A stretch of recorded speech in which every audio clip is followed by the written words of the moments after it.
అనకాపల్లి జిల్లా రేవు పోలవరం సముద్రంలో చేపల వేట నిషేధ సమయంలో మత్స్యకారులు అక్రమ వేటకు వెళ్లగా ఫిషరీస్ శాఖ తనిఖీలు ప్రారంభించింది. 2 బోట్లలో అక్రమంగా వేట చేసిన మత్స్యకారులను గుర్తించి మొత్తం 12 బోట్ల యాజమానులపై కేసు నమోదు చేశారు.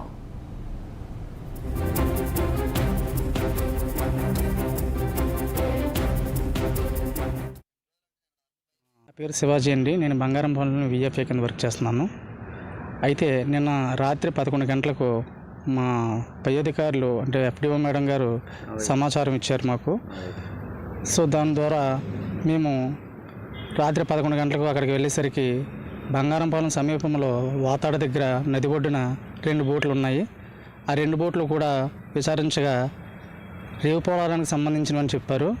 అయితే ఆ బోట్లపైన ఉన్నటువంటి ఎంఓ నంబర్స్ తీసుకుని మిగతా వివరాలు సేకరించి ఆ వివరాలన్నింటినీ కూడా మా పై అధికారులకు పంపించడం జరిగింది. ఆ తర్వాత మా పై అధికారులు వాటిపైన చర్యలు తీసుకోవడం జరుగుతుంది. ఇంతకుముందు గతంలో కూడా కొన్ని బోట్లు పట్టుకున్నారు కదా, ఇదే నేపథ్యంలోనే. అప్పుడు ఎన్ని బోట్లు పట్టుకున్నారు? గతంలో 13 బోట్ల వరకు రేవు పోలవరం బోట్లే మా బంగారంపాలెం రేవులో దిగడం జరిగింది.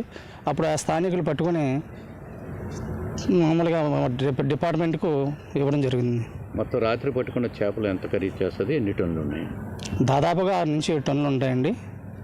టన్ను అంటే అవి ట్యూనా ఫిష్ కేజీ 100 రూపాయలు చొప్పున చూసుకున్నా సరే 6 నుంచి 7 టన్ను అంటే 6 నుంచి 7 లక్షల వరకు ఉండొచ్చు. మాకైతే నిన్న మేడం గారు ఇచ్చిన సమాచారం మేరకు మేము వెళ్ళడం జరిగిందండి. గతంలో కూడా మేము ఆల్రెడీ ఈ పోలవరంలో కానీ బంగారంపాలెంలో కానీ ఇలాగ దండోర ద్వారా గ్రూపుల ద్వారా జనాల పెద్దల ద్వారా తెలియజేయడం జరిగింది. బ్యాన్ పిల్లలు ఎవరు కూడా ఫిషింగ్కి వెళ్ళొద్దని. అయినా కూడా ఎవరికి తెలియకుండా వాళ్ళు వెళ్ళిపోవడం జరుగుతుంది.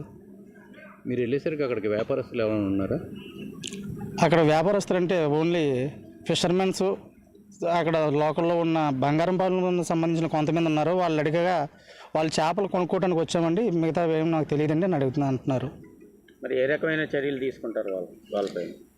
ఇప్పుడు పట్టుబడిన బోట్ల రిజిస్ట్రేషన్ సస్పెండ్ చేయడం అయితే మాత్రం జరుగుతుంది.